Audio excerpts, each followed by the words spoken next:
Okay. So we're going back to where we left off last time, and that is right over here. It's in that little booklet that I sent you, where it said, who wrote the scriptures? We left off in the middle, where we talked about King Hezekiah. If you remember last time, King Hezekiah. Just to go over from the beginning, there is a discussion in the Talmud. I didn't explain yet what the Talmud is, but it's it's a collection from the 5th century. There's a discussion in the Talmud, who wrote the scriptures, who wrote the books of the Bible. So it says Moses wrote his book in the portion of Balaam, and I explained it's talking about the Pentateuch. The 5 books of Moses are written by Moshe, but it's written meaning God dictates to Moses through prophecy, and he writes down the 5 books of Moses. But there is a controversy in the Talmud who wrote the last 8 verses, because in the 8th verse, before the end of Devarim, Deuteronomy, it says Moses died. And so there is a discussion whether it's Joshua who writes that Moses died, or was it Moses who wrote that Moses will die before it actually happened. Samuel wrote his book, and the book of Judges, and the book of Ruth. David wrote the book of Psalms, which included within it some chapters from Adam, from Melchizedek, from Abraham, from Moses, from Heman, Yedutun, Asaph, and the 3 sons of Korach. Jeremiah wrote his book, and the book of Kings, Regents, and Lamentation. And then from here on, I said there's a slight change. King Hezekiah and his colleagues, meaning and his advisors. King Hezekiah lives during the time of the expulsion of the 10 northern tribes. That's around 720 before the Common Era. And he is one of the last kings of Judah. So Hezekiah and his advisors wrote Isaiah, and I explained, here the term wrote means redactor, editor. Because Isaiah wrote Isaiah. However, Isaiah wrote the draft of Isaiah, and the redactia, the editing, was done by Hezekiah and his advisors. And therefore it says Isaiah, who was a contemporary of Hezekiah, they were friends, and Proverbs, which is attributed to Solomon, and the Song of Songs, which is attributed to Solomon, and Ecclesiastes, which is attributed to Solomon. Why would the books from Solomon be in the possession of Hezekiah? Because Hezekiah was a direct descendant from the family of Solomon.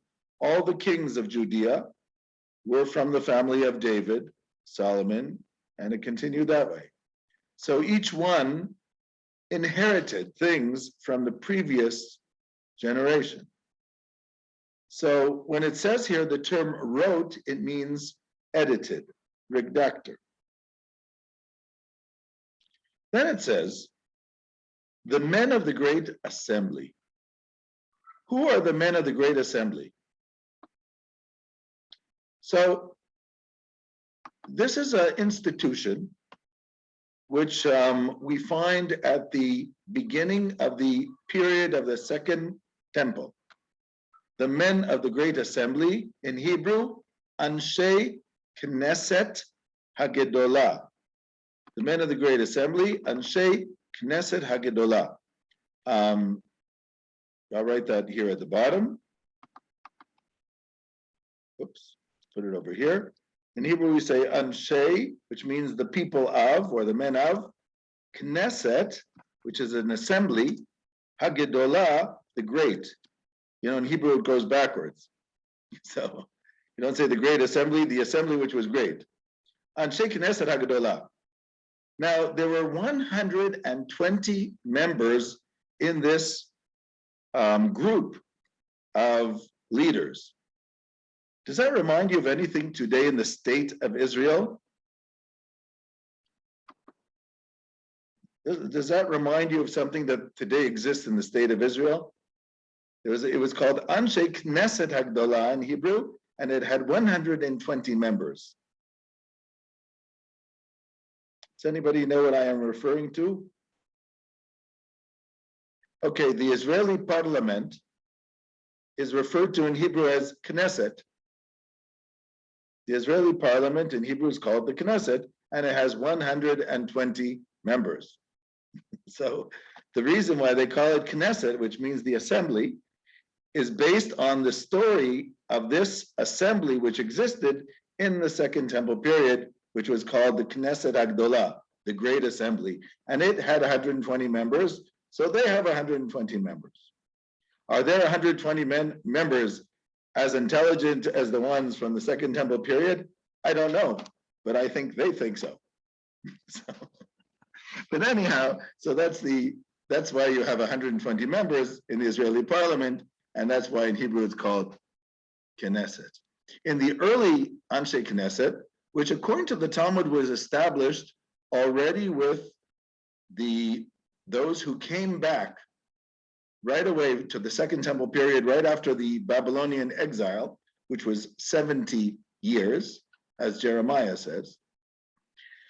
And Cyrus, the king of Persia, Koresh, he is the one at the end of the book of Chronicles who gives the decree that the Jews can go back to Judea and build up Jerusalem and build their temple. So the Talmud says right away, under Ezra and under Nehemiah and Zerubbabel, who were the leaders of those who came back, was set up already the Anshe Knesset Agdolah, the men of the Great Assembly, including the last 3 Hebrew prophets, Haggai, which is in the 12 minor prophets, Zechariah, and Malachi, including these 3 prophets who were members of this assembly. So, which of course, in the book of Haggai, he talks about the rebuilding of the temple. He even says that he tested the priests, the Kohanim, to make sure that they knew what to do in the service of the temple. Okay, I think somebody else joined here. Let me just see who was it? I'm not sure. Who came in just recently? Did I miss somebody? Okay, I don't know. So, in any event. So, let's get back to this. So it says, the men of the Great Assembly wrote Ezekiel, and again, here the word wrote means editor, rédacteur in French. So what is now Ezekiel, remember, is living during the Babylonian exile, like it says in Ezekiel in chapter 1. So that means that they received the text of the book, the draft, and they edited it in the form that we have it today.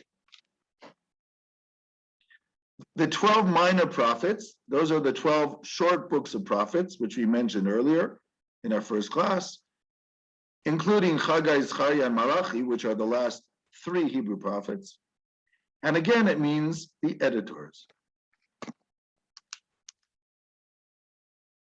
Okay? Then, and the book of Daniel, and Daniel also lives during the Babylonian exile, and the scroll of Esther, which is a little bit hard to figure out exactly when the story of Purim takes place, but it appears to take place sometime at the end of the Babylonian exile and the beginning of the Persian Empire, because everything in the scroll of Esther is using words in Persian, which means it's already the end of the Babylonian exile and sometime at the beginning of the Persian dynasty. It's a little complicated because the name of the king, which is mentioned in the Purim story in the scroll of Esther, is Xerxes, Achashverosh. It's not clear if he's Xerxes or Artaxerxes. one of the two, but he's definitely not Cyrus. And Xerxes comes after Cyrus. So it seems to be somewhere already at the beginning of the Persian Empire. And that seems to be also the last book of the collection of the Bible. The book of Esther seems to come in at the end. And it's also mentioned here, towards the end. And also the book of Ezra. Ezra wrote his book, the book that bears his name, and the genealogy of the book of Chronicles up to his time. This confirms the opinion of Rav, because Rav Yehuda had said in the name of Rav, Ezra did not leave Babylon to go to the land of Israel until he wrote his own genealogy. And who finished the book of Chronicles? That was Nehemiah. So these two leaders of those who came back to Zion, who came back to Judea after the Babylonian exile, meaning Ezra and Nehemiah. Ezra is the one who wrote the book of Ezra and the first part of the book of Chronicles, and Nehemiah, who wrote the second part of Ezra, which is called the book of Nehemiah, and the end of Chronicles. That is the tradition in the Talmud. Okay, is that claro? That's the tradition in the Talmud. So, what does that mean?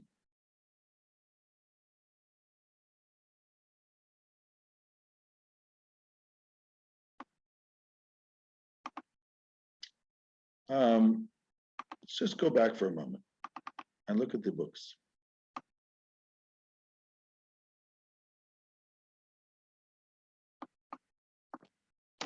So these are the books of the Hebrew Bible, the way they were just explained by the Talmud. The 5 books of Moses, the 8 books of the prophets, Joshua, Judges, Samuel 1 and 2, Kings 1 and 2, and then Jeremiah, Ezekiel, the 12 minor prophets, which are 12 books, but they're all considered one.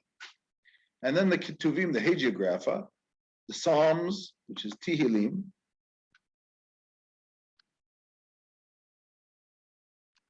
Psalms, which is called Tehillim, Proverbs, Job, Song of Songs, Ruth, Lamentations, Ecclesiastes, Esther, Daniel, Ezra, Nehemiah, Chronicles 1 and 2, which is called the 11 books of the Ketuvim, which I mentioned last time. Now, there's an interesting discussion in the Talmud about some of the books. Do I have it here? Oh, I don't have it here. Okay, so I'll just say this verbally. The Talmud in the Tractate of Megillah asked the question about these books. Proverbs, the Song of Songs, let me put it like this. Proverbs, the Song of Songs, and Ecclesiastes, and Esther. There's an interesting discussion, and the discussion is quite late. It's after the destruction of the Second Temple. There is a discussion whether these 4 books are included within the canon of the Hebrew Bible. Now, this is the discussion after the fact. So, you know what? Maybe I'll try to show it to you. No, I'll just say it orally. There's a discussion in the Talmud about 4 books. Now, let me just explain what that means to have a discussion, because the discussion is taking place in the 2nd century in Babylonia. So how can you have a discussion in the beginning of the 3rd century, really, in Babylonia, about books that were already in the canon of the Bible? This, of course, brings us to the question of when the canon of the Hebrew Bible finished. So I will just, without going into a historical discussion, I'll just try to base it on what we know about what the Talmud said. The Talmud seems to imply that the final editors are the Anshe Knesset Hagdolah, the men of the Great Assembly. This institution, which was called the Men of the Great Assembly, the assumption is it starts somewhere at the beginning of the Second Temple period, which is 516 before the Common Era. 516, just after the Babylonian exile. The Mishnah says that the last member of the Anshe Knesset Hagdolah was Simon the Just. Simon the Just lives in Judea approximately 250 years before the Common Era. Maybe even 280 before the Common Era. That means that if the Bible was collected and finally edited by the Anshe Knesset Hagdolah, it must have been finished by about 300 before the Common Era. Because this Simon the Just is considered the last member after the institution was dissolved. So let's assume that the Bible was probably put together anywhere between, meaning finished, what we call sealed, anywhere between 350 and 300 before the Common Era. So the canonization of the Hebrew Bible appears to be anywhere between 350 and 300 BCE. That's according to the Talmud. According to what we understand the Talmud. The Talmud doesn't give that date, but by putting it under the Men of the Great Assembly, that's what it seems to be. Probably closer to 300. So, if the canon of the Bible, Hebrew Bible, is already finished, why is there a discussion in the Talmud about these 4 books when it's all over? It was already a fait accompli. So it appears that even though it was a fait accompli, there was discussion. Why was there discussion? You see, the understanding in our tradition is the reason why there are 3 parts to the Bible: Torah, the Pentateuch; Nevi'im, the prophets; Ktuvim, the hagiographa, is because they are 3 levels of sacred text. The first level is called the prophecy of Moise. That's considered the highest level.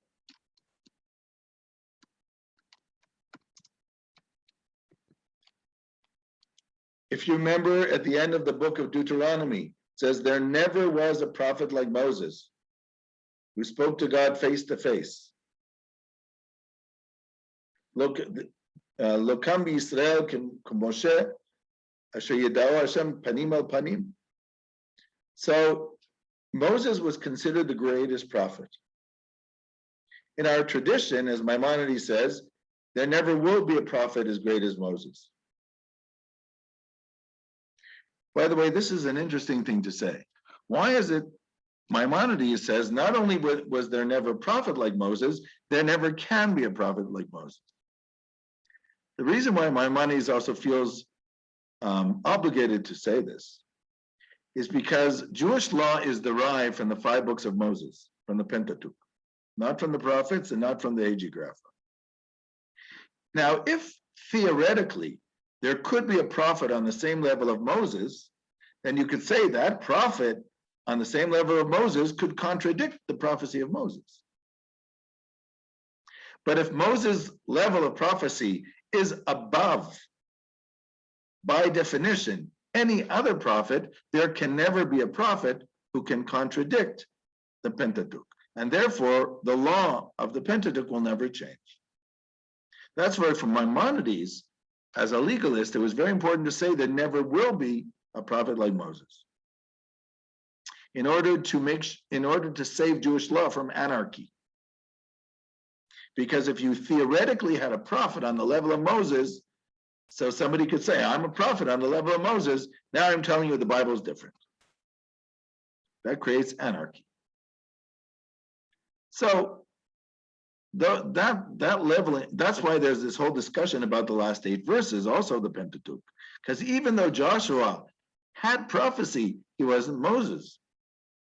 That's why we saw there was an opinion who had a big problem with this idea of the last 8 verses being Joshua, even though the last 8 verses contain no laws.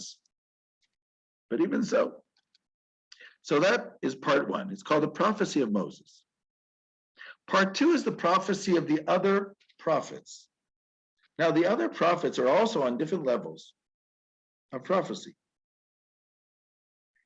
If Moses is the highest level, there are different degrees.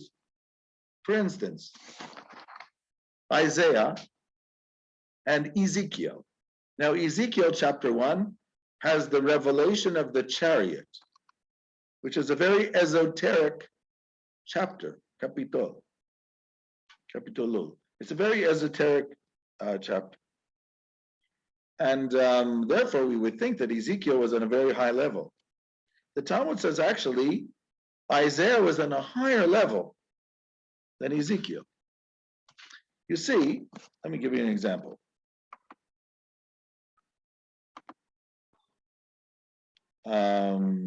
How will I find this quickly?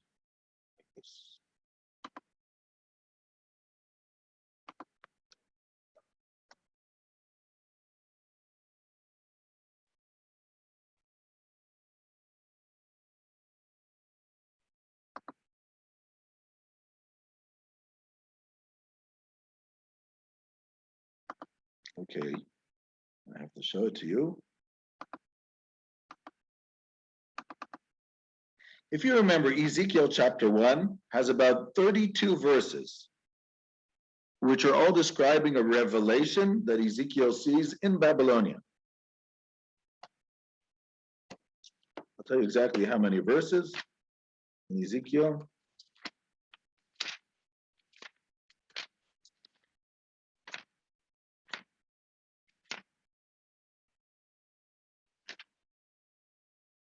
"28 verses.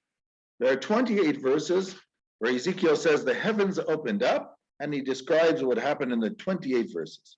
Very difficult to understand, very metaphoric and difficult chapter. But now look in Isaiah chapter 6. In the year that King Uzziah died. Does somebody have their Bible here in Romanian? You can read it. Yes. Gabriela, do you have? Yes, Okay. yes. Chapter 6, Isaiah. Yes. Fosta către mine cuvântul Domnului și mi-a zis, it has 14 verses. Is that right? Well, I just want you to read from verse where it says in the year that King Uzziah died, and read until verse, let's say,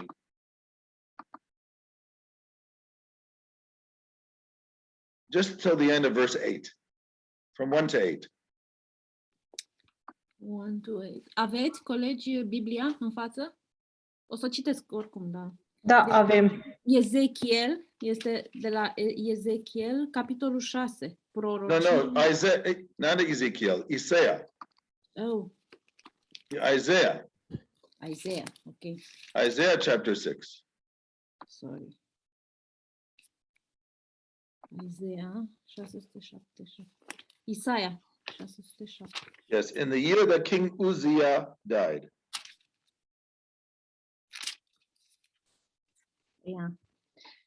Capitolul 6 din Isaia. În anul morții regelui Ozia am văzut pe Domnul stând pe un scaun înalt și măreț și poalele hainelor lui umpleau templul. Serafim stăteau înaintea lui, fiecare având câte 6 aripi, cu 2 își acopereau fețele, cu 2 picioarele, iar 2 zburau. Și strigau unul către altul, zicând, Sfânt, Sfânt, Sfânt este Domnul Savaot, plin este tot pământul de slava lui. Din pricina acestor strigăte, porțile se zguduiau din țâțânele lor, iar templul s-a umplut de fum. Și am zis, vai mie, că sunt pierdut, sunt un om cu buze spurcate și locuiesc în mijlocul unui popor cu buze necurate și pe Domnul Savaot l-am văzut cu ochii mei. Atunci unul dintre serafimi a zburat spre mine, având în mâna sa un cărbune pe care îl luase cu cleștele de pe jertfelnic. Și l-a apropiat de gura mea și a zis, iată, s-a atins de buzele tale și va șterge toate păcatele tale și fără de legile tale le va curăți. So, I read 7, the first 7 and verses. And one more. Și am auzit glasul Domnului care zicea, pe cine îl voi trimite și cine va merge pentru noi? Și am răspuns, iată-mă, trimite-mă pe mine. Right. So here we have a revelation of the prophet Isaiah, and the whole revelation is basically from verse 1 to 8. Right? In 8 sentences, he describes what happened. Whereas in Ezekiel, in chapter 1, it's 28 verses where he describes what he sees. Now, you would think that 28 verses he describes, maybe he's on a higher level. The Talmud says the opposite. Isaiah was on a much higher level than Ezekiel when it came to revelation. And that's the reason why he only brings 8 verses, because he was used to revelation. Ezekiel, the first time in his life, when he had a revelation, he was very impressed. So he wrote many verses, 28 verses, because he was so impressed, and he'd never seen this before in his life. Isaiah had seen it many times, so for him, 8 verses was enough. Let me give you an example, an analogy. If you have somebody who goes from a very small town, let's say somebody comes from Kumpina, and they visit London for the first time. And somebody says, okay, what did you see in London? Say, oh my goodness, you wouldn't believe it. They have major buildings, skyscrapers, and they have subways, and they have, the tube and palaces and so many people. I've never seen this in my life, and they talk and they talk and they talk and they talk. They can't finish. But let's say you have somebody from Paris, and they go visit London for the first time. So they say, how is London? It's like Paris, but they speak English. Because they're so used to seeing it. It's not a big deal. I come from a big city, 12 million people. What's another big city with 12 million people? So Isaiah, who was used to seeing these revelations, he writes it very condensed, very short, because he assumes that the person reading it will understand if they have the same experience. But Ezekiel goes on and on, because for him, he was very impressed. He had never seen this before. These are 2 levels in prophecy. It's not clear to us who are not prophets what the 2 levels are, but there are various levels of a prophet. In Maimonides' Guide for the Perplexed, he talks about 14 levels of prophecy. 14 levels. The highest level of Moise, and then you have different levels of a prophet. Sometime a prophet will see and hear an angel. Sometimes they will hear but not see. Sometimes they will hear a voice and see nothing. Sometimes it's in a dream. Sometimes it's in a dream-like state. So there are all these different levels of prophecy. According to Maimonides, the lowest level, which he calls divine inspiration, is like Samson in the book of Judges. Samson doesn't hear anything, he doesn't see anything, but he feels the Spirit of God enter his soul, and he fights the Philistines. It's almost like something takes him over. Almost he's possessed by this spirit, which gives him the strength to fight the Philistines. Maimonides says that's the lowest level. You hear nothing, you see nothing, but that's one of the levels of divine inspiration. Anyhow, so I'm trying to explain that even though we say that the prophets are the next level, there are different levels within the prophets themselves. So, yes. Is that clear? Clear? Yeah. So you said Samson? Samson was the lowest? Samson, yes, from the book of Judges, Shimshon. Samson, he receives, it says when the divine spirit was on him, he would fight. He killed 1,000 Philistines with the jaw of a donkey, right? So it's in other words, he received this tremendous amount of strength which is considered a superhuman strength. But he was just a human being, but it was only when the spirit would be upon him. And after Delilah gives away his secret that he is a Nazir, a Nazarene, and he's not allowed to drink wine, and he's not allowed to cut his hair, and she cuts his hair, it says that the divine spirit left him. If you remember the story, and at the end of his life, he says, God, just give it to me back one more time so that I can punish the Philistines for what they did. Right? Tamot nafshi im plishtim, let me die together with these Philistines. So that's, of course, the tragic story of Samson. But for Maimonides, that's the lowest level, which he calls one of the manifestations of the divine spirit. But anyhow, so I wanted to give that example. So what is the difference then between the level of Moses and all other prophets? I'm going to read to you what Maimonides says. I'm not sure if I have it here or not. If not, I will say it by memory. Let's just see if I wrote it. I might not have written it here.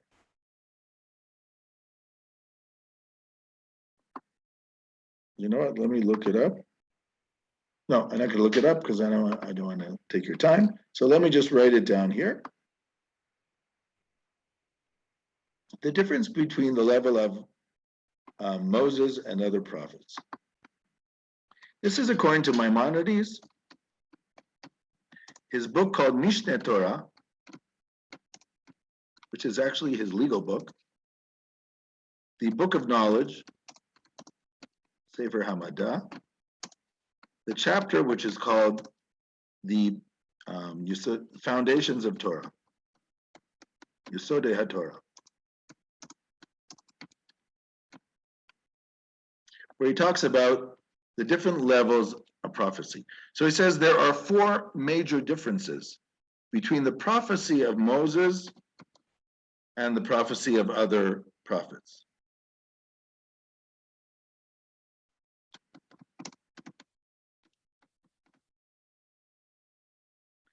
Okay, what are the differences? Number 1, Moses sees clearly, and the other prophets, they see with enigmas, riddles. If you look in the book of Exodus, there is the story of Miriam. Oh, no, wait a second, it might be in Numbers. One moment, let me find it for you.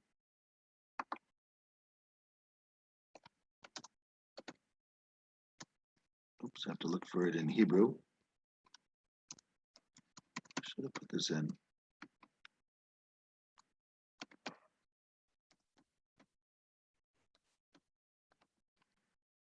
Here it is. If you want to open up the book of Numbers 12:6. Numbers 12:6. I will do this in, I need English. Numbers 12:6.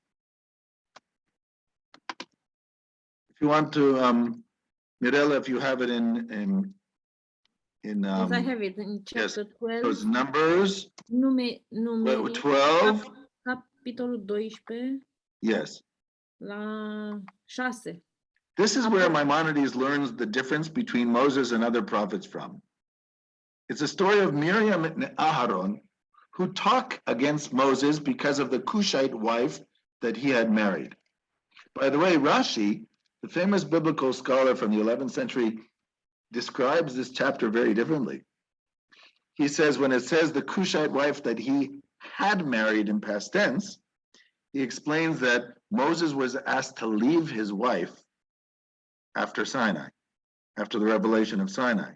And that's why Aaron and Miriam were talking, meaning, why did he have to leave his wife? We're prophets. He's a prophet. We weren't told to leave our partners. What's this all about? That's the way Rashi understands it. Okay. Anyhow. So, you want to read from verse 2? 2. Ei ziceau. Pe pot să încep, I can start from the beginning, 1. What we need is from verse 2 until verse 8, from 2 to 8. So, ei ziceau, oare numai cu Moise a grăit Domnul? N-a grăit el oare și cu noi? Și a auzit acestea Domnul. Moise era omul cel mai blând dintre toți oamenii de pe pământ. Atunci a zis Domnul fără de veste către Moise și către Aaron și către Mariam. It's not Miriam, it's Mariam. Miriam. Ok. În România e Mariam. Ok. Ieșiți câtuși 3 la cortul adunării și au ieșit toți 3. Atunci s-a pogorât Domnul în stâlpul cel de nor, a stat la ușa cortului și a chemat pe Aaron și pe Mariam și au ieșit amândoi. Apoi a zis, ascultați cuvintele mele, de este între voi vreun proroc al Domnului, mă arăt lui în vedenie și în somn vorbesc cu el. Nu tot așa am grăit și cu robul meu Moise, el este credincios în toată casa mea. Cu el grăiesc gură către gură, la arătare și aievea, iar nu în ghicituri, și el vede fața Domnului. Cum de nu v-ați temut să cârtiți împotriva robului meu Moise? Okay, so here the first thing you can see in verse 8, it says about Moses, with him I speak face to face, clearly and not in riddles, which seems to imply with the other prophets there are riddles. But with Moses, there are no riddles. So the first thing that Maimonides says, let me just open it up for a moment. Go back here. The first thing is that for Maimonides, Moses is clear and the other prophets see riddles. When I say riddles, I will write symbols. But Moses sees clearly. The question is, what does that mean? How do you see clearly? But in the meantime, that's what he says. What is the second thing he says? And this is very peculiar to Maimonides. Moses can receive prophecy either awake or asleep, or in a dream. Whereas the other prophets, only in a dream. How do you know that? Because let's go back again. It says, oops, on what?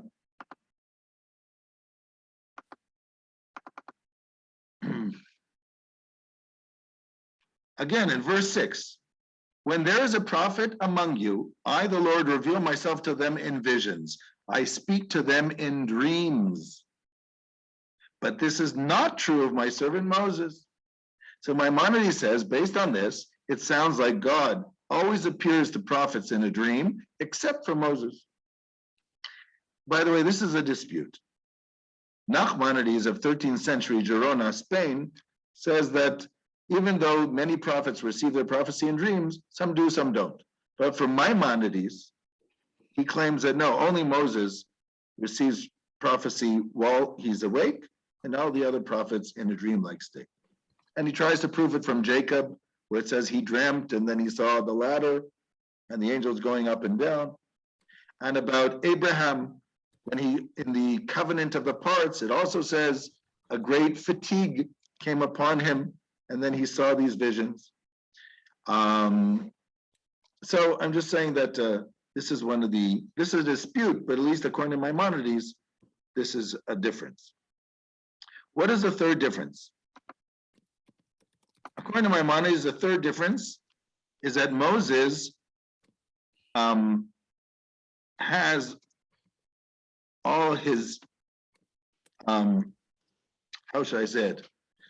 I'll put it the other way. A regular prophet loses their strength during prophecy.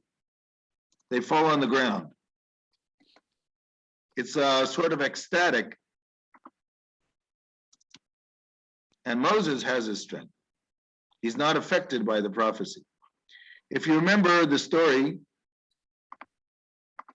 it says about Balaam, the prophet Balaam, Nofel uglui einaim. He would fall down with his eyes open. Why would he fall down? The prophecy would make him weak and he would lose control over his body and fall. So according to Maimonides, all prophets lose control of their body in that period of ecstasy, but Moses did not, because it says, Kedaber ishet re'ehu, like a person speaks to their friend. Right? Let me go back to the verse.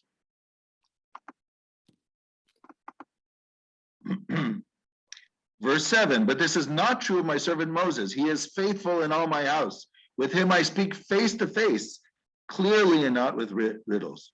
So Moses then therefore does not lose his strength, and the other prophets do. And the last thing Maimonides says is the difference between Moses and the other prophets. I don't know if you can see this. Let me open it up again. Right here. No, you still can't see it. How do I do this? Oh, now you can see it. The last thing is that Moses received prophecy anytime he wants. Whereas the other prophets receive prophecy when God wants. Only Moses has the ability to receive prophecy anytime he needs to receive it. So this is, according to Maimonides, the four differences between the prophecy of Moses and the prophecy of other prophets. Moses sees things, why does it say one? It's two. Moses sees things clearly, and the other prophets through riddles. Moses is awake or asleep, and the other prophets in a dream. Moses has his strength during the prophecy. The other prophets lose their strength. And Moses, anytime he wishes, and the other prophets when God wishes. So you see here, he's establishing a different grade, a different level of prophecy of Moses over the other prophets. Okay. Now, what does it mean that the prophets see their prophecy in riddles? And if they see it in riddles, how do they know what God is saying?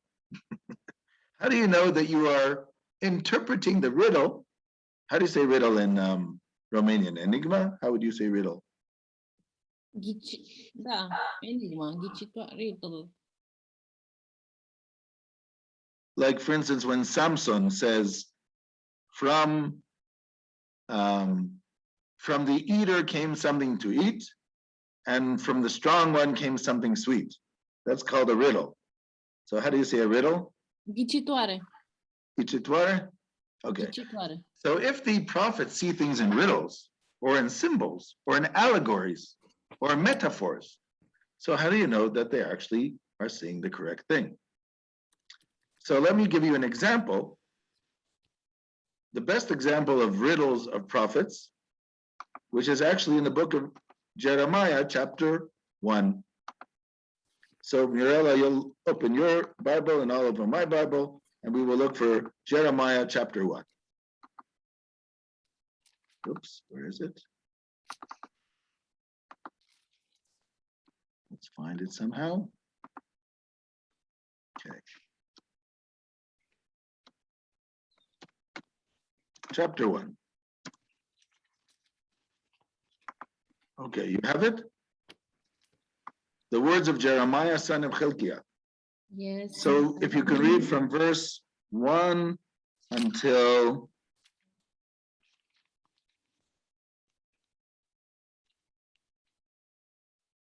14. Is that too much? From 1 till 14.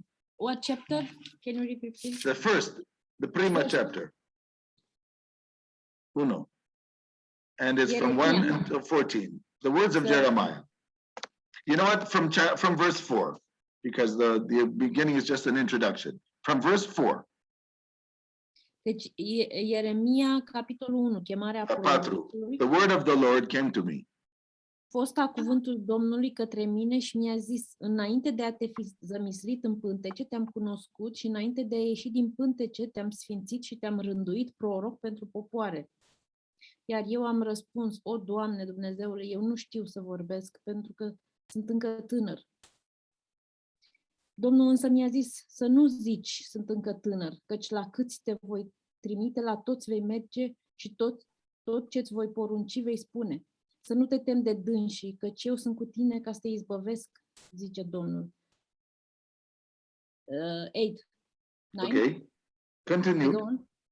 Și Domnul mi-a întins mâna, mi-a atins gura și mi-a zis, iată, am pus cuvintele mele în gura ta. Iată, te-am pus în ziua aceasta peste popoare și peste regate, ca să smulgi și să arunci la pământ, să pierzi și să dărâmi, să zidești și să sădești.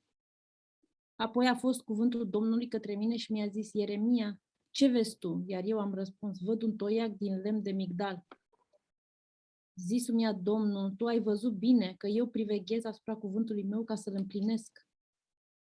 Și iar a fost cuvântul Domnului către mine și mi-a zis: ce vezi tu? Și eu am răspuns: văd un cazan clopotind care e gata să se verse dinspre miază noapte. Iar Domnul mi-a zis: de la miază noapte se va deschide nenorocirea asupra tuturor locuitorilor țării acesteia. Că Okay, iată, you're at the end of 14? da, Okay, that's enough. The interesting thing here in this portion is God says to Jeremiah that even when you were in your mother's womb, I had decided you would be a prophet. And Jeremiah says, I am too young. I can't do this. And then in verse 7, God says, don't say you are too young. Everywhere I send you, you shall go. Everything I command you, you shall do. Don't be afraid of them. I will be with you. And then God wanted to explain to Jeremiah, it appears, to show him that he understands prophecy.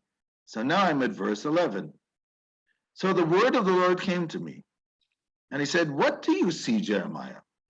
Here we have the enigma. Here we have the riddle. What do you see, Jeremiah? And I said, I see a branch of an almond tree. Almond, yes? So then God said, well, you have seen correctly, because I am watching to see that my word is fulfilled. To understand what this means, you have to understand Hebrew. In Hebrew, almond is shaked. Shaked is an almond. And in the plural, shkedim. So an almond tree is called eitz shaked, but in Hebrew, it's a double entendre, because shaked both means an almond, and it also means to be determined. So God is saying, you saw an almond branch, and it means that I am determined that what I say is going to happen. But unless you read the Hebrew and understand the play on the word almond, you don't understand what it means. So it says, you saw an almond tree, and I am watching to see that my word is fulfilled, which is the same word in Hebrew, shaked. Shoked ani al dvari. I make sure that what I say will happen. So that is example number one, where God says to Jeremiah, you saw an almond tree, and you have to understand that there's a play on words here with the word shaked for almond, and shoked, which means that I will see that what I said will happen. And then it says the word of God came to me a second time. And he said, Jeremiah, what do you see? Jeremiah said, I see a pot that is boiling. And I answered, and it's tilted towards the north. And the Lord said to me, because from the north will the evil be poured out on all who live in the land. I am about to summon all the peoples of the northern kingdoms, and their kings will set up their thrones in the entrance of the gates of Jerusalem. They will come against all the surrounding walls and against the towns of Judah. I will pronounce my judgments on my people because of their forsaking me, in burning incense to other gods, and in worshiping what their hands have made. So God is saying the reason why you are seeing a pot which is boiling towards the north is to teach you that from the north is going to come the evil. So again, the question is, how is Jeremiah supposed to know that a boiling pot represents evil coming from the north? But there are two examples here of the metaphors, of the symbols of prophecy, which the prophet sees. Now we're assuming Moses sees things clearly, but the prophets see them in these metaphors and these symbols. So how does the prophet understand the metaphors? By the way, if you look in the Bible, in the book of Shemot, in Exodus, when Moses prophesies, very often he uses the term, Ze hadavar asher diber Hashem. This is what God said. This is what God said. The other prophets, like Jeremiah, like Isaiah, they usually say ko amar Hashem, which means similar to this is what God said. In Hebrew, the term ko, kaf, means similar to. So the prophets usually say, Ko Amar Hashem, which means similar to what I am saying is what God revealed to me. Why similar? Because they see metaphors and symbols. But Moses sees exact. So he says, this is what God said. What does that mean? I can only tell you what I think. What I think it means. You know, we dream in symbols. And they're metaphors. And that's why it's difficult for us to understand, even though our mind are creating these metaphors and symbols. So we should understand our dreams. But we don't always understand what we say to ourselves, right? What our subconscious is saying to ourselves. But there's definite meaning to the symbols of our dreams, not a question. So we go to a psychologist and we ask them what's the symbols mean, and then the psychologist will say, well, what does it mean to you? Right? That's the first question. Well, I mean, okay, let's say we'll say, I had a dream. What was in your dream? Well, my grandmother was in her summer house, which was in my backyard in Bucharest. But of course, it took place in Cluj. And it was exactly when we were in Paris. That's illogical. I said, yes, that's a dream. Doesn't have to be logical. Now the question is, what do those three places mean to you? What is your grandmother's Casa de Vara? What happened in Cluj? What happened in Bucharest? And what happened in Paris? And let's see if it all connects together, right? But I can't tell you what happened, the psychologist will say, you have to tell me what happened because it's your subconscious, it's not mine, right? So that's how you have to work with symbols. But what's happening here seems to be different. Meaning, God is using symbols from somebody's mind, but the meaning of the symbols are coming from the outside. So Jeremiah is seeing a pot which is boiling to the north. Boiling, hot, could be heat, difficulty, right? Heat can burn you. But Jeremiah has to know that the heat burning you is the evil coming from the north. So I'll tell you what I think. And this is my theory, okay? I can't prove it. So if prophecy returns, then we'll discover whether I was correct or not. But in the meantime, I can't prove it. You know, when there is a storm, tempest, so there is lightning and there is thunder. How do you say that in Romania? Lightning and thunder. Tunete și fulgere. Yes. Now, as you know, lightning travels with the speed of light, which is very, very fast. There's nothing faster than the speed of light.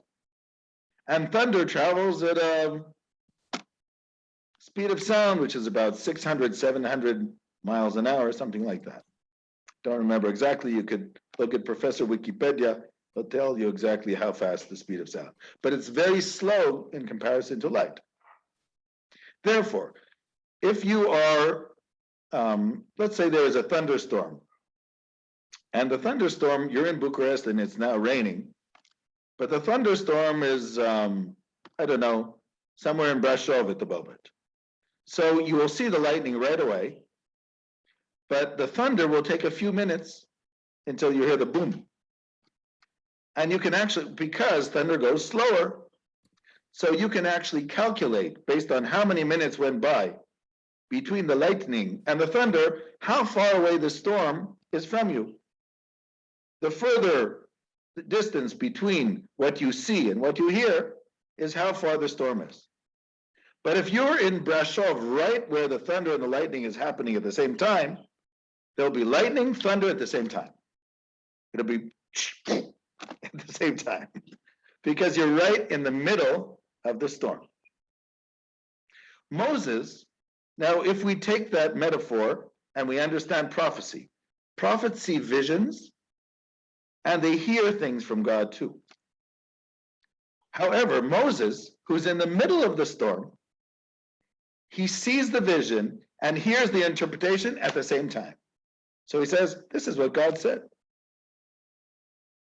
The prophet, who is on a much lower level, they see a vision, but they don't get the interpretation, the audio at the same time, a little bit later. So therefore, they have to make the connection between the audio and the visual. Once they make the connection, they say, yes, that's what God said. See, but it takes time. So the prophet will say, similar to this did God say, because first I got the vision, and then the understanding God gave me later. Implanted in my mind the ability to decipher the codes. But as Maimonides writes, the prophet always knows exactly what God meant, even if it's eventually. Why? Because if Abraham would have had any doubt that God told him to sacrifice his son in chapter 22 in Genesis, he would have not done it if he had the slightest doubt. So obviously he was convinced 100% that this is what God told him to do. And therefore the angel had to appear to Abraham and say, don't do it. Don't touch the boy. But Abraham was convinced this is what God said to do, so what am I going to do? So based on that, Maimonides says, so obviously, even the lower level prophet is 100% convinced that they understood exactly what God said, whether there was a riddle or a metaphor, because obviously, this is what I'm adding, obviously they received the interpretation also, but just in a different venue. One came at one shot like a vision, and the other one came through their understanding. So Moses knows right away. It's like looking at the Zoom with the audio on the same time. So I can talk to you regularly. But if I saw just your picture in the audio and your lips moving, and I didn't know what you were saying, and then later on you called me up and explained, then I would get it. Okay? Something like that is going on with the prophets. Now, I don't know if you know it, in the Jewish tradition, the prophets, of course, are in different levels.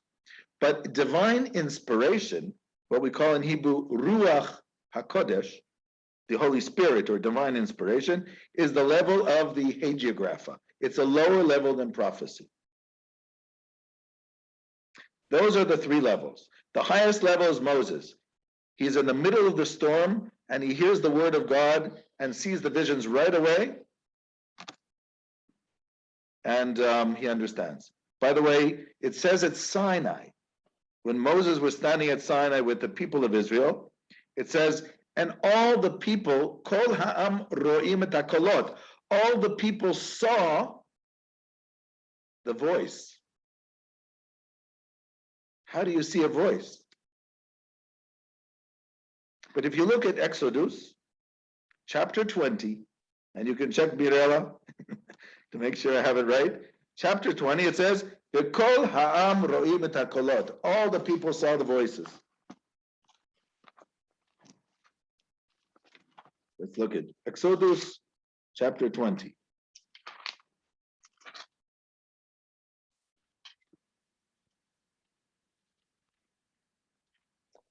Verse 15. Capitolul 20, verse 15. And all the people perceived the thunder. Here he writes perceived in English because he doesn't know how to translate it. But in Hebrew it says ro'im, which means saw, vision. They saw the thunder.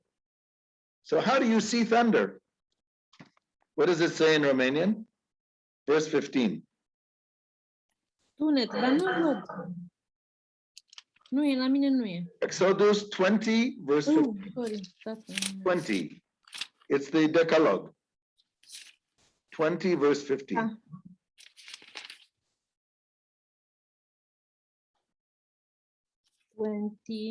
Capitolul 20, cele 10 porunci, la 15, să nu furi. Am eu. What does it say? You have to translate for me. Traducția? Don't steal. What? 50? No.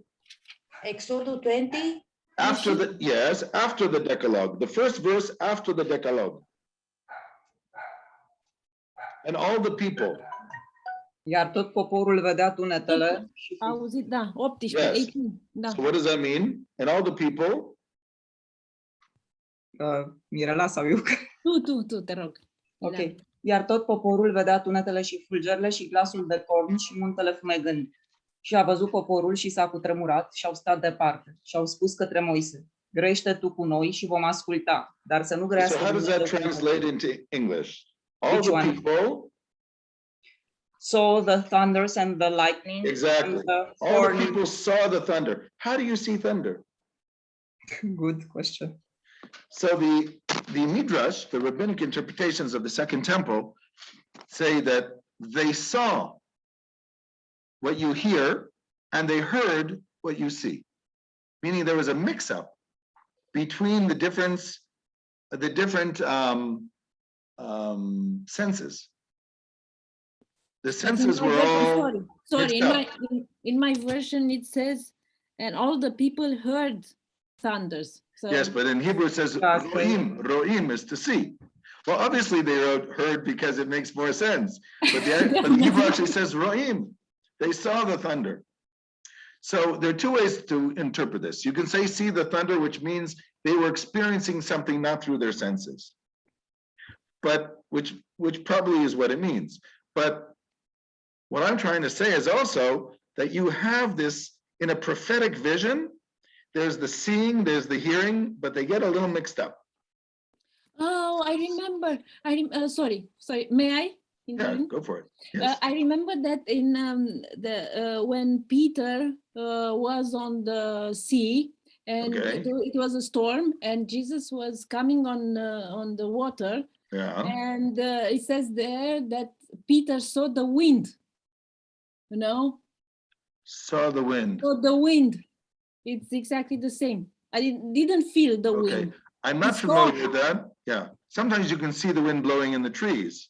So I don't know because I'm not a scholar of the New Testament. I think it's So I don't know what the the same. commentaries say there. It would be interesting also to see what it says in the Hebrew. But I don't know. I cannot comment. But anyhow, what I'm saying is that in prophecy, there seems to be vision and sound.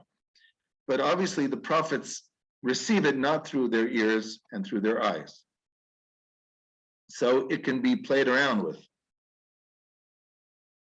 Anyhow, so this is the way I try to explain what's going on here. Prophets see riddles, they see symbols, because they are seeing things through their subconscious. But they also receive the meaning of those riddles and symbols. Our subconscious seems to work by symbols, just like language, which is symbols. We have letters, we have words. They're like information bits. If you remember, original letters in early alphabets were all pictures. They're all pictorial things. In Hebrew too, the Aleph is the picture of an ox, and the Beit is a picture of a house, and the Gimel is a picture of a camel, and the Dalet is a picture of a door hinge. So, and the Vav is a picture of a connecting rod, and Zayin is the picture of a sword, and this goes on and on. Resh is the head, Tav is a sign, Shin are teeth, Pei is the mouth, right? So basically, Hebrew used to be pictorial, and then it became letters which spelled words. So in general information we use with a pictorial description, and this pictorial description is something which becomes audio. So we do that all the time, basically. In fact, we're doing it right now, so through the computer. So the computer is able to translate vision into dots, and these dots appear to us as a picture, and it also can take pieces of my voice and put it together into sound. It's also information bits, which is all based on 0 and 1 in many ways. So that's exactly what's happening. The alphabet is the same thing. It actually has just more information because it has 22 options instead of 2 options. Okay, so all that was a discussion of different levels. Moses considered the most clear prophecy. This is the Jewish tradition. all the other prophets the next level down, which according to Maimonides, there are 4 differences, whereas others dispute the question of whether other prophets necessarily see prophecy in a dream. But then again, that's an interesting discussion. What does it mean that prophecy is only in a dream? I'm actually not sure there's that much of a difference between those who say prophecy is in a dream or awake, because when you are in an ecstatic prophetic experience, you're not looking at anything. You know, if a person is doing transcendental meditation, they are in a sleep-like state, but they are not sleeping. Their brain waves are in alpha brain waves, which is like dreaming, but they're not asleep. If you call their name, they can answer. So if the whole difference between Moses and the other prophets is that Moses wasn't sleeping, but he was receiving prophecy in a meditative state, the difference is not that great. So, you know, we have to remember that what we're talking about is not like regular states. You know, there's one place in the Regents and Kings where the prophets are described as mishtagim, which sort of means almost like madmen. Because when the prophets received prophecy, they must have looked very strange. So people from the other side sometimes called them the madmen. There's one place in the book of Kings that says that, in Kings 2. They probably looked a little bit strange when they were receiving their prophecy. They went in some type of ecstatic state, and you sort of wondered what exactly was going on. We know this, of course, of other people who tried to reach states of altered consciousness. This is something which is, you know, documented. And we know from for instance, the prophets of the Baal, who are mentioned in 2 Kings, which was prophets of an idolatry, they used to cut themselves, physically cut themselves, because pain can help you alter consciousness, because when there's too much pain to the body turns off the sense of touch. And then it's easier to transcend the body. Sounds awful, but this is actually a technique which was used in antiquity. Let me give you an example, an extreme example. If you have a soldier in the army and they were injured by a mine, you know, have minefields, would blow up tanks, yes? So they're walking and they're injured by a mine and the mine blows off their feet. They will not feel any pain because the pain is so strong that the body goes into shock and it turns off the sense of pain in the brain. And so they don't know that they don't have any legs anymore. Then they're taken to the hospital, and then the doctors try to do whatever they do. And the doctors might say, unfortunately, Mr. So-and-so, you don't have legs from your knees down. But I can still feel them. And then he shows the patient, and then the patient feels the pain. It's a trick that the mind does. When there's too much pain, the mind just turns it off. It's too much. And because the mind is afraid, the brain is afraid that the body will not be able to deal with it. You know, pain is to warn you, but too much of a warning can, you know, crowd the system. So it's something like, so in antiquity, one of the techniques, not by our prophets, but we know for sure from the prophets of the Baal, in the end of Kings 1, where the 400 prophets of the Baal have a competition with Elijah, the prophet. It says that they were cutting themselves and so that it makes them feel pain. It takes away the feeling of the body so that they can try to alter their consciousness.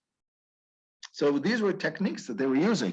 Aside from the technique of music was used by the Hebrew prophets. We know that Elisha, the student of Eliyahu, used music when he saw the king of Israel, who was the king Achav, who was not the greatest king of Israel.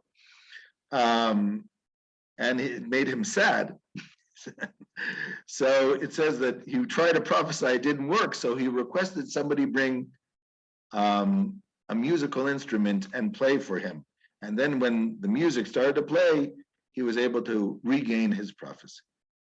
So music was an important vehicle or important technique for prophesizing. We know that in the temple, the Levites, the Levi, they played musical instruments. It's described in the book of Psalms 150, various instruments that you had in the temple. That's the lost psalm of the book of Psalms.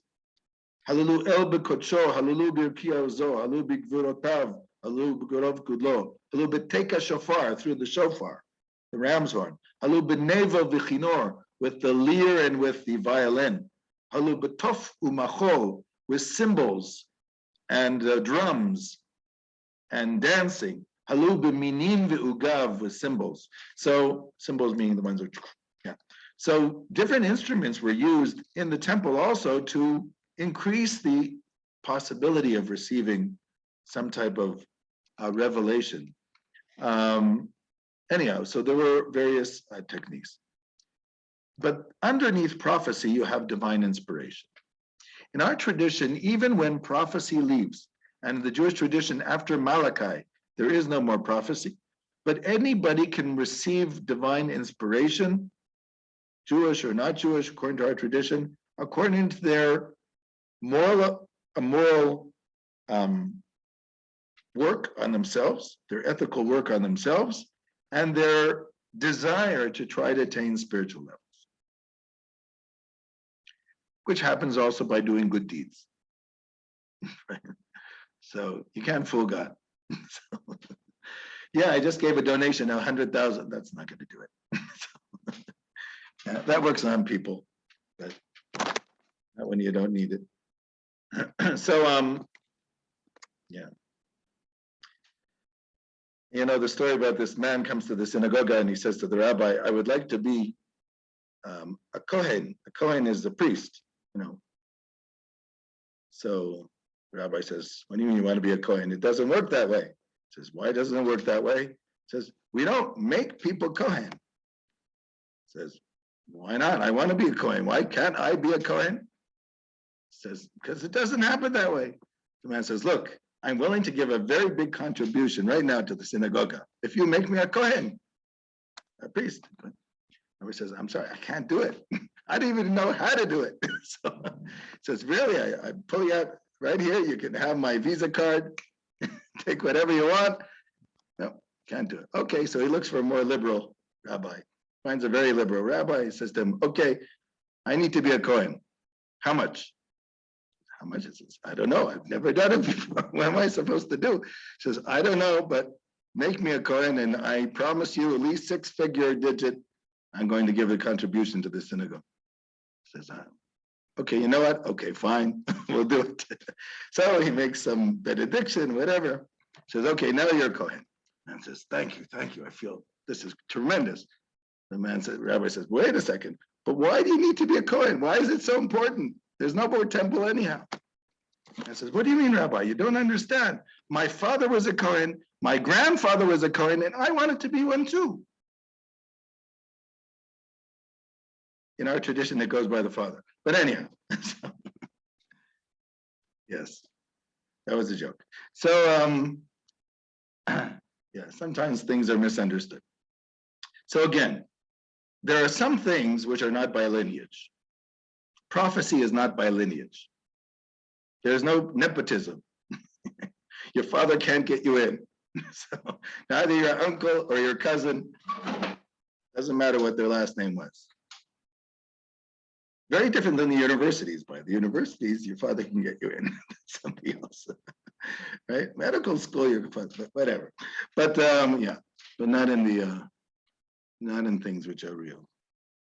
So, in fact, it's very interesting that some of the greatest prophets in our tradition, their children went off in a very different way. The children of Moses, we know nothing about them. They sort of disappeared.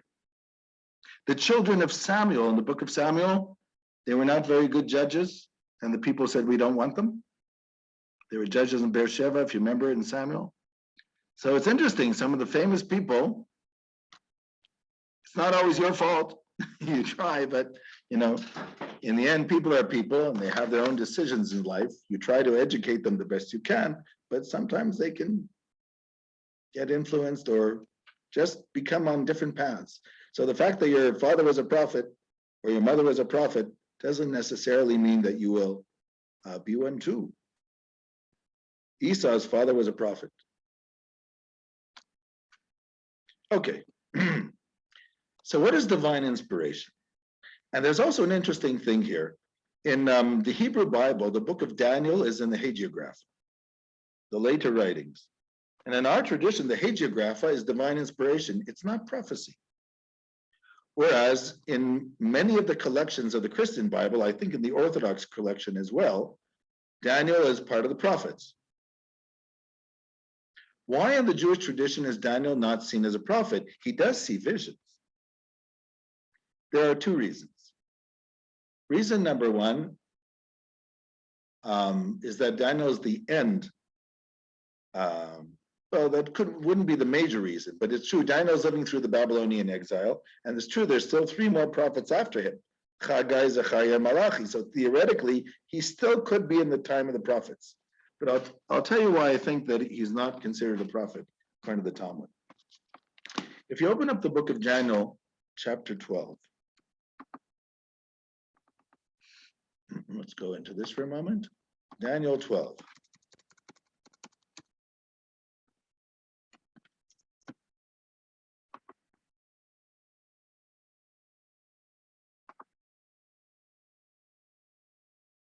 Okay, I don't know if you can see that. Let me reopen it. Okay, Mirella, you have it? Daniel chapter 12. At that time, Michael, the great prince, Michai, right? That's the name. That's one of the few angels who are mentioned by name in the Biblia, in the Bible, who protects your people will arise. Okay, so let's read chapter 12 from verse 1 until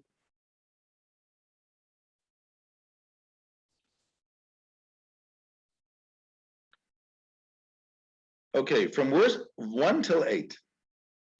From 1 until 8. Scuze, dacă vrea un alt coleg să citească, Da, haide că citesc eu. da, așa, că eu am vocea cam spartă. Okay. Nici a mea nu știu cum sună, dar E ok. pe rând, așa. Okay. În vremea aceea se va scula marele voievod Mihail, ocrotitorul copiilor poporului tău, căci aceasta va fi o vreme de strâmtoare, cum n-a mai fost de când sunt neamurile și până la vremea aceasta. Dar în vremea aceea poporul tău va fi mântuit și anume oricine va fi găsit scris în carte. Mulți din cei ce dorm în țărâna pământului se vor scula, unii pentru viața veșnică și alții pentru ocară și rușine veșnică. By the way, this is the only place in the Hebrew Bible where it talks about, where it seems to hint to the idea of the dead coming back to life. The only place in the Hebrew Bible. It's interesting. Keep going. Continue, s'il vous plaît. Da. Cei înțelepți vor străluci ca strălucirea cerului și cei ce vor învăța pe mulți să umble în neprihănire vor străluci ca stelele în veac și în veci de veci. Tu, însă, Daniele, ține ascunse aceste cuvinte și pecetluiește cartea până la vremea sfârșitului. Atunci mulți o vor citi și cunoștința va crește. Și eu, Daniel, m-am uitat și iată că alți 2 oameni stăteau în picioare, unul dincoace de râu și altul dincolo de malul râului. Unul din ei a zis omului, aceluia îmbrăcat în haine de in, care stătea deasupra apelor râului, cât va mai fi până la sfârșitul acestor minuni? Și am auzit pe omul acela îmbrăcat în haine de in, care stătea deasupra apelor râului. El și-a ridicat spre ceruri mâna dreaptă și mâna stângă și a jurat pe cel ce trăiește veșnic că va mai fi o vreme, două vremuri și o jumătate de vreme și că toate aceste lucruri se vor sfârși când puterea poporului sfânt va fi zdrobită de tot. Eu am auzit, dar n-am înțeles și am zis, Domnul meu, care va fi sfârșitul acestor lucruri? Merci. So in verse 8, Daniel says, I heard, but I did not understand. So Daniel sees visions, which is, by the way, if you look at all the books of the Hagiographa, it's probably the only book in all the Hagiographa where somebody is describing visions.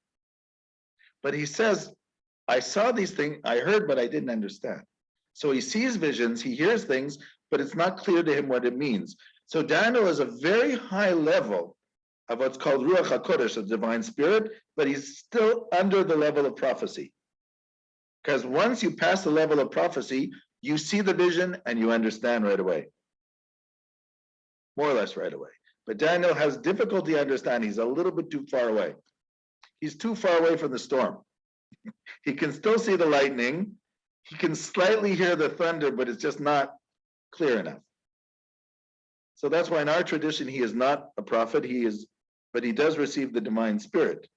Whereas in the Christian tradition, he is considered, and I understand why, because of the visions. And he actually lives at the time of prophecy. So I understand the controversy here. But I'm just explaining from the Jewish tradition why he's not considered a prophet. Okay, so these are the three levels. So what is the level of the Hagiographa, divine inspiration? The level is, it's sort of like somebody is writing a book and they realize, I'm not writing this book. What's coming out of this book is not what I intended. It's like all these other things are happening while I'm writing the book. That's called divine inspiration. You don't hear anything. You don't see anything. But as you're writing the book, all these ideas are coming into your mind and it's like, where's it coming from? That's called writing a book under divine inspiration. Now, it's true, a lot of people write books and are inspired. I'm not saying no, but I'm just saying it's a different sort of like experience. When the Talmud deliberated about the three books of Solomon, and I'm going back to this deliberation right here, when the Talmud deliberated about the three books of Solomon, the book of Proverbs, the book of Song of Songs, and the book of Ecclesiastes, the question was, we know that Solomon was the wisest of all men. So is the book of Proverbs the wisdom of Solomon, or is this through divine inspiration? Is a Song of Songs a metaphor by the wisdom of Solomon, or is it divine inspiration? Is Ecclesiastes the wisdom of Solomon, or is it divine inspiration? In the end, it was decided, obviously, whoever put it into the canon of the Bible, which was probably the men of the Great Assembly, is that yes, it is under divine inspiration. But the controversy shows you the question, because we know he was the wisest of men, according to the book of Kings. So that means it's worth reading the book. But the question is this an inspired book from above? That was the deliberation. Obviously, in the end, all three books are in the Hebrew Bible. There was another interesting deliberation about the book of Esther. Because the book of Esther, which is written at the beginning of the Persian era, there still are some prophets around there, the Haggai, Zechariah, and Malachi, as I said before, Haggai, Zechariah, and Malachi. But it's not clear. Esther was not a prophet. Mordecai was not a prophet. And it's not even clear that they had divine inspiration. So why should this book be among the canon of the Hebrew Bible? Okay, you can read it on the festival of Purim. That makes a lot of sense. But who says it should be part of the Bible? Is it on the same level as the other books? In the end, it was decided yes. But it's very interesting that the controversy over Esther lasted for many generations, even after it was part of the canon of the Bible. One way to prove this, maybe, the oldest editions that we have from the Hebrew Bible is the Dead Sea Scrolls that were found in Qumran in the late 1950s, early 1960s. And the Dead Sea Scrolls today are kept at the Israel Museum in what's called the Shrine of the Book. It's like this round building next to the Israel Museum. And you can see it in facsimile. The actual stuff is in a vault. And you have the whole book of Isaiah. Now, the Dead Sea Scrolls, which belong to an Essene group, it seems, who lived in Qumran, somewhere in the 1st century of the Common Era. So we are talking about a scroll which is at least 2,000 years old, maybe older. And so the interesting thing is, of course, even if we believe in the divinity of the Bible, the question is, how do I know that the Pentateuch that Moses received is the same Pentateuch that I have today? That's the question, of course. There is a game that children play, which we call in English broken telephone. I say something to the person next to me, and they say something to the person next to them, and it goes around the circle. And by the end of the circle, you want to know what the person who heard the whisper is going to say, and very often it's different. So the question is, in the transmission from generation to generation, was there changes? Now, in the written tradition, it's easier to check these things because you can look for documents. So you can use archaeology. So it's very helpful when you have the Dead Sea Scrolls, which are 2,000 years old, to find out, at least in the chain of transmission, how well we are doing. So the book of Isaiah is word for word, more or less, the book of Isaiah of today. And you can see that when you read, they have the entire book of Isaiah. Aside from that, in the Dead Sea Scrolls, you have fragments from every book in the Biblia, except for one book, the book of Esther, the scroll of Esther. So the question is like this: is the reason why there's no fragment of the scroll of Esther because there's no fragment, just by mistake, accidental? Or did they not think that the book of Esther was part of the canon of the Bible? Which means there might have been a controversy still in the 1st century whether Esther was part of the canon of the Bible. We know that there's discussion like this in the Talmud, but the discussion in the Talmud very often is an echo from an earlier discussion. That happens very often. So it's not clear from the Dead Sea Scrolls. It could be just by chance that there's no fragment of Esther, but it could also be on purpose. So it's just an interesting question. But we know that the deliberation about the scroll of Esther was probably the final deliberation about the canon of the Hebrew Bible. Okay, is that clear? Then, of course, the next question would be, what is the Apocrypha? But I'm not going to go into this now. We'll talk about it next time. But just to say first in short form, the apocryphal books, which means the books which were left outside, because apocrypha is outside the writings, right? Apo is outside and grapha is writings. In Hebrew, hasfarim achitzonim. Now, some of the books that were left outside the Hebrew Bible were incorporated into the Evangelion, into the early texts of the New Testament, like the book of Maccabees 1, like the book of Judith, like the book of Jubilees, like the book of Tobias.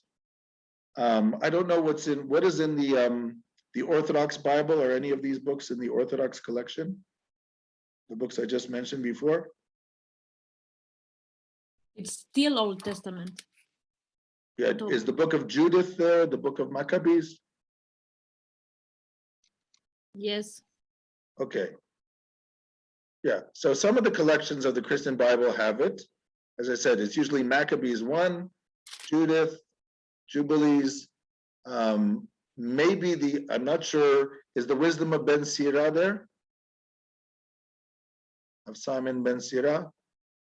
Anyhow, some of the apocryphal works made their way into these collections because I guess they considered it important enough. There are many books, apocryphal books. The ones which are called the apocryphal books are written anywhere between the year 200 before the Common Era, actually even 250 like the letter of Aristias, which we'll look at next time, which talks about the translation of Septuagint. So about 200 or 250 before the Common Era, and the last one is written in the 1st century before the Common Era. So it's over a period of approximately 200 years, and all of it is before the Common Era. Now, there's 2 reasons why they're not included in the Hebrew Bible. Simple reasons: they missed the train because the train had left the station already. But the second reason, which is more important, they were not considered holy writ. They were considered important books, but not holy writ. For instance, the Jerusalem Talmud, when it discusses the wisdom of Ben Sira, it considers it a very important book, but not holy writ. But it actually quotes, the Talmud sometimes quotes the book of Ben Sira, but just quotes it. So Maccabees is probably the most important document we have for the festival of Hanukkah, especially Maccabees 1, which was written probably by somebody who either took part, meaning lived through the Maccabean revolt, or at least knew somebody very well who had lived through the Maccabean revolt, because it is so detailed about the revolt that it had to be either somebody who lived through it or who knew somebody who lived through it. So it was written very close to the Maccabean revolt. So it's a very important document. Again, the wisdom of Ben Sira was considered so important that we have books from the Middle Ages who hypothesize that maybe Ben Sira was the son of Jeremiah the prophet. That, of course, chronologically is impossible, but it's interesting that there were people who hypothesized that just because they considered it such an important book, but it was not part of the canon of the Hebrew Bible. Okay, so we still have 2 questions to solve, but I'm not going to do that today. One of them is, when was the Pentateuch given? We talked about the sealment of the Bible, but when was the Pentateuch given? That part I didn't answer the question. And also, I just want to discuss a little bit about the nature of some of the apocryphal books and what was the reason that they were written. The Book of Jubilees and 2nd Esther, and like what exactly was the reason for their being written, and that will be next week. Any questions? Question? If I missed somebody's name, I see a name here I didn't have. Tanzu Giselle. That should be Ali. Ali is the family name, yes? Anybody else that I missed? Who else did I miss? Did you take the presents? Because Yes, I did. Oh, I wasn't here. I think you were. Let me check a look. Oh, you're right. Wait a second. Mirala. Yes. Anybody else? I think that's everybody. Who? Tea Chaimovitz. We are 15. Okay, Tea Chaimovitz. Okay. Yes, it comes out to 15. I'm here, yes. Let me see. 1, 2, 3, 7, 8, 9, 10, 11, 12, 13, 14, 15. Exact. Okay, dear friends. So